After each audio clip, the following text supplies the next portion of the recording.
Yes, ladies and gentlemen, episode 78 of the Journey's anime titled The Cerise Laboratories Become a Target just dropped, and we are getting an evolution in this episode.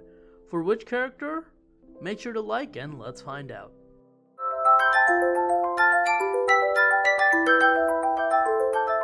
This episode's one of those episodes where the setup is boring, but then the climax is really good before the payoff feels a bit lousy.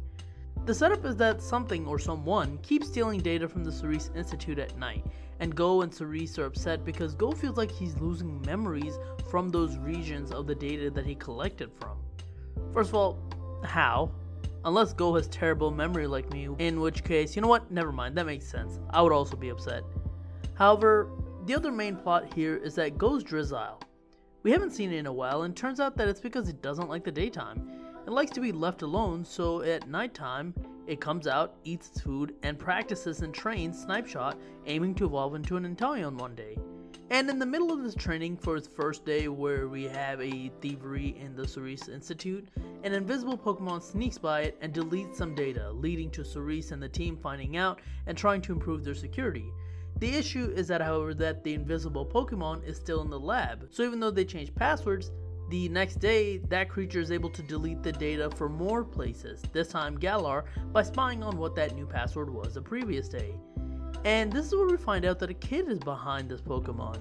The third day, that Pokemon returns, but Drizzile knows what's happening because the day prior, as Goh was dropping off food, he was talking about it into the cave that Drizzile usually sits in. So the third day, when the Pokemon tries again, Drizzile stops it before it can, and turns out it's a Kecleon who's gone invisible. It also looks like Kecleon can talk, but we find out soon that it has a mic under its mouth where the trainer that's controlling it is talking from.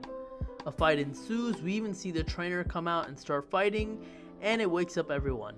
The Kecleon and Drizzile go at it, however, the trainer says that the Kecleon was especially trained, so the Drizzile isn't faring well here. When it looks like Kecleon's about to hit Drizzile, who's backed into a corner, Goh comes in to protect it, causing it to remember all of the time Goh has done that in its past and begins glimmering with light. It begins evolving. Kecleon then protects Goh, the opposite of what Goh's been doing for it, and Kecleon's able to win against and catch the Kecleon and the trainer, ending their battle with a Snipe Shot before they can escape. However, this is where the poor ending I talked about comes into play. Cerise comes out to confront the kid, and it turns out that the kid just wanted to get Cerise's attention because he's his biggest fan, and he didn't really delete his data. He still has it. So because of that, Cerise forgives the kid, and that's that. The ending is bizarre to me. I don't understand how you can let something like that be forgiven. Maybe it's because I'm involved in the IT field, but I'm so much more aware of how dangerous hackers can be, and having someone do something so malicious and be caught, and then you just let them go without really even trying to do anything? That just doesn't sit right with me. Overall though, I think this was a fine episode. The issue is that this episode was already spoiled to me. This actually came out in the Pokemon Journeys manga a while back, and the summary for this episode had been out for a while, so I already knew what was going on, so it's like nothing really surprised me. What this episode really did, even though I already read about it though, is improve Goh as a character.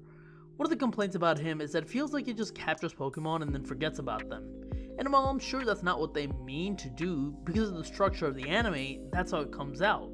So this episode tries to remedy that by showing him really reminisce about the different Pokemon he's caught in different regions. It makes him look like a more empathetic character, and I think it's really good for him. And originally when I read the manga version of this episode, I was pretty upset that Drizzile evolved in this episode. I was wondering, why would it evolve here? It hasn't done anything. It just shows up and evolves, and to be fair, I do think that criticism is still a bit valid. However, watching this episode really made me change my mind because I think this episode does a really good job of making you feel that sometimes people just need to be left alone in order to grow. In this case, Drizzile trains at night when no one's looking because while he has a dream, he doesn't feel comfortable sharing it with the world. And you know what? That's perfectly okay. Even though I would have liked to see it as a Drizzile a bit more before this evolution, for its character, it really makes sense, so I don't really mind it as much. It will be interesting though to see how much Kecleon will now be involved with Goh now that it's evolved. Cinderace usually stays in his Pokeball and Grookey is with Goh all the time. But Kecleon, when it was a Sobble, stayed with Goh all the time, and then when it evolved into a Drizzile it completely disappeared, so I wonder what Kecleon's going to be. It'll be interesting to watch. Overall, I think this is a great ball episode. It's good, and I think it has good characterization for everyone involved, but it could have been better.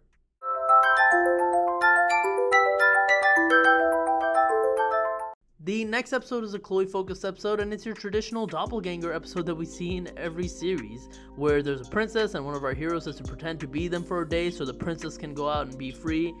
It's funny, the Pokemon world feels both super old school while also feeling technologically advanced, and I think it's because of episodes like this. It'll be fun. But anyways, that is it for my review of episode 78 of the Journeys anime. Thank you so much for watching. If you like this video, like, share, subscribe in the comments. Let me know your thoughts on this episode. You can follow me on Twitter at TheRealPDGaming, and that's it. I'll talk to you guys later. Peace.